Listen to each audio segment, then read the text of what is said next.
Hello, good morning. May nag-PM eh. Paano daw malaman kung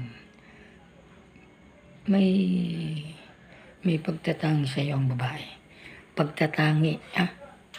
Okay, ganito yan. Basahin natin.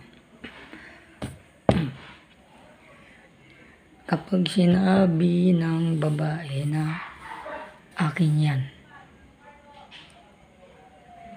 ang ibig sabihin na, second page,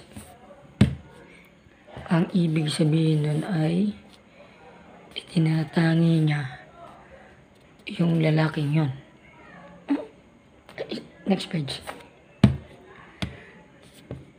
Sapagkat hindi sasabihin ng babae na akin yan kung hindi niya yung itinatangi. Ayun naman pala eh.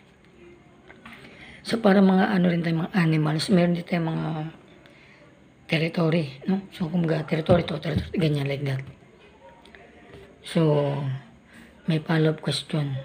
Basahin ko ha. Sure ba? Putang ina. Eh, ang makaka-assure niyan, siguro maganda mag-lumi muna tayo. Ay, hindi. Ito yung bago eh. Madilim.